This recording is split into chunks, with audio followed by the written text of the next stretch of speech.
નમસ્કાર દર્શક મિત્રો, વેધર એનાલિસિસ સાથે હું છું પાર્થ।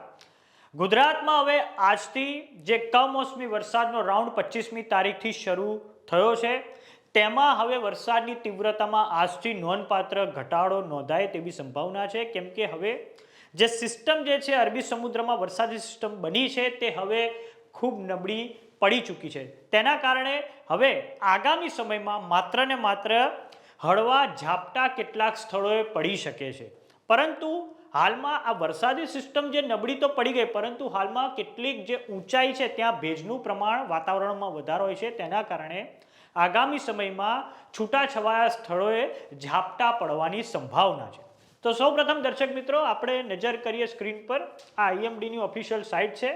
સિસ્ટમ પર નજર કરીએ તો આ અરબી સમુદ્રમાં જે સિસ્ટમ હતી તે નબળી પડીને હવે વેલ માર્ક લો પ્રેશર એરિયામાં કન્વર્ટ થઈ ગઈ છે અને હાલમાં તે ગુજરાતમાં સૌરાષ્ટ્રના દરિયાકાંઠે છે અને તે નબળી પડી ગઈ છે। તેના કારણે હવે આજથી ઘણી બધી જગ્યાએ તમને ખુલ્લું જે છે આકાશ જોવા મળશે અને તડકો જોવા મળશે, પરંતુ હજી પણ વાતાવરણમાં ઊંચાઈએ જે અમુક ભેજ હોય છે તેના કારણે ઘણા બધા સ્થળોએ છૂટાછવાયા સ્થળોએ ઝાપટા પડવાની સંભાવના છે।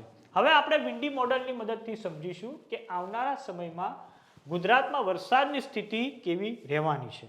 તો દર્શક મિત્રો, આ તમે જોઈ રહ્યા છો સ્ક્રીન પર વિન્ડી મોડલ। આજે છે 2જી તારીખ। તો આજે સૌપ્રથમ વાત કરીએ દક્ષિણ ગુજરાતની, તો દક્ષિણ ગુજરાતમાં જે બરોડા છે ત્યાં વરસાદ પડી શકે છે। આ પછી સુરત છે, વલસાડ છે, ત્યાં પણ વરસાદ પડવાની સંભાવના છે। વાત કરીએ સૌરાષ્ટ્રની, તો સૌરાષ્ટ્રમાં જે જામનગર છે અને પોરબંદરનો જે વિસ્તાર છે ત્યાં પણ વરસાદ પડવાની સંભાવના છે। ગીર સોમનાથમાં પણ વરસાદ પડવાની સંભાવના વિન્ડી મોડલ દ્વારા વ્યક્ત કરવામાં આવી રહી છે। અને આ જે વરસાદનું જે છે આજથી હવે ગુજરાતમાં વરસાદની તીવ્રતામાં નોંધપાત્ર ઘટાડો થશે અને તમે જોઈ શકો છો આ પછી જેમ જેમ દિવસ આજે આગળ જશે તેમ તેમ ઉત્તર ગુજરાતમાં જે મહેસાણાનો વિસ્તાર છે ત્યાં પણ વરસાદ વરસી શકે છે। ગાંધીનગરમાં પણ વરસાદ પડવાની સંભાવના છે। છૂટાછવાયા સ્થળોએ ઝાપટા પડી શકે છે।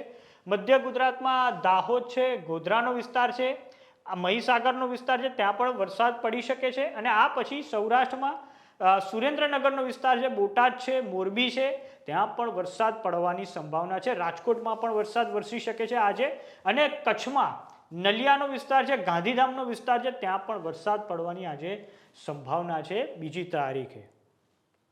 હવે વાત કરીએ આવતીકાલની, તો આવતીકાલે 3જી તારીખે શું રહેવાનું છે ગુજરાતમાં સ્થિતિ।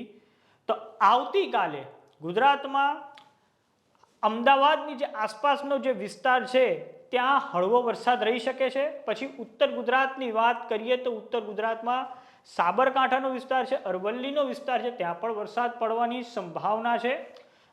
દાહોદની આસપાસના વિસ્તારોમાં પણ વરસાદ પડી શકે છે આવતીકાલે, એટલે કે 3જી તારીખે। 3જી તારીખે મધ્ય ગુજરાતમાં ઘણા બધા સ્થળોએ ઝાપટા પડવાની સંભાવના છે। દાહોદનો વિસ્તાર છે, ગોધરા છે, મહીસાગરનો વિસ્તાર છે અને ગાંધીનગરમાં પણ આવતીકાલે વરસાદ વરસવાની સંભાવના છે। વાત કરીએ દક્ષિણ ગુજરાતની, તો દક્ષિણ ગુજરાતમાં જે સુરત છે ત્યાં પણ વરસાદ વરસી શકે છે આવતીકાલે, એટલે કે 3જી તારીખે। આ પછી 3જી તારીખે સૌરાષ્ટ્રના અન્ય જે વિસ્તાર છે જેમ કે ભાવનગર છે, અમરેલી છે, ગીર સોમનાથ છે, સુરેન્દ્રનગર છે, ત્યાં પણ કાલે હળવો વરસાદ વરસી શકે છે। પછી દક્ષિણ ગુજરાતમાં જે અન્ય વિસ્તાર છે જેમ કે બરોડા છે ત્યાં પણ હળવો વરસાદ પડવાની સંભાવના છે। છોટાઉદેપુરમાં પણ વરસાદ પડી શકે છે। તો દર્શક મિત્રો, હવે આપણે હવામાન ખાતાની આગાહીની મદદથી સમજીએ કે આજે ગુજરાતમાં વરસાદની સ્થિતિ કેવી રહેવાની છે। તો આ તમે સ્ક્રીન પર જોઈ રહ્યા છો 2જી તારીખની આગાહી। છૂટાછવાયા સ્થળોએ હળવી મેઘગર્જના સાથે હળવાથી મધ્યમ વરસાદની આગાહી આખા ગુજરાતમાં કરવામાં આવી છે।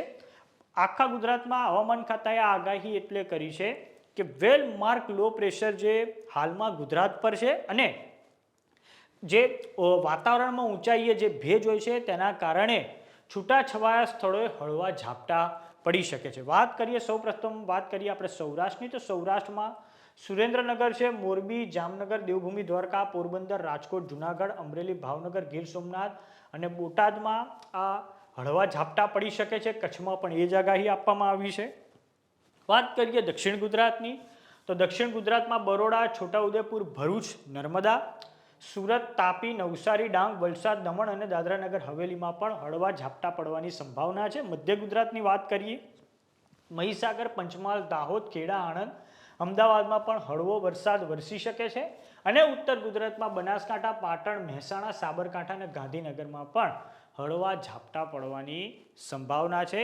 આમ હવે બીજી તારીખથી એટલે કે આજથી કમોસમી વરસાદનો જે રાઉન્ડ શરૂ થયો હતો તે હવે આજે ક્યાંક ને ક્યાંક હવે ગુજરાતમાં વરસાદની તીવ્રતાની જે છે તે ઓછી થશે. અને આપણે જણાવી દઈએ કે કમોસમી વરસાદનો આ રાઉન્ડ ખૂબ ઐતિહાસિક હતો, કેમ કે દિવાળી પછી માવઠું આવતું હોય છે, પરંતુ તેમાં સામાન્ય રીતે 1.5 થી 2 દિવસમાં કેટલીક જગ્યાએ 1 ઇંચ તો કેટલીક જગ્યાએ 1.5 ઇંચ જેટલો વરસાદ પડતો હોય છે. પરંતુ આ વખતે 25 ઓક્ટોબરથી લઈને આ 2 નવેમ્બર સુધીનું જે માવઠાનો રાઉન્ડ હતો તેમાં તો કેટલીક જગ્યાએ 5 ઇંચ, કેટલીક જગ્યાએ 7 ઇંચ તો કેટલીક જગ્યાએ 9 ઇંચ જેટલા વરસાદ નોંધાયા છે. આમ કમોસમી વરસાદના કારણે ગુજરાતમાં ખેડૂતો એમને ખૂબ મોટું નુકસાન થયું છે. કાપણી માટે જે તૈયાર પાક હતો તેને ખૂબ મોટા પાયે નુકસાન થયું છે. 10 લાખ હેક્ટરથી વધારેની જમીનમાં નુકસાન નોંધાયું છે. તો આ બાબતે તમારું શું માનવું છે અમને કોમેન્ટ બોક્સમાં લખીને જરૂર જણાવો. જો તમે અમને યુટ્યુબ પર જોઈ રહ્યા તો સબસ્ક્રાઇબ કરો, જો તમે અમને ઇન્સ્ટાગ્રામ અને ફેસબુક પર જોઈ રહ્યા તો ફોલો કરો.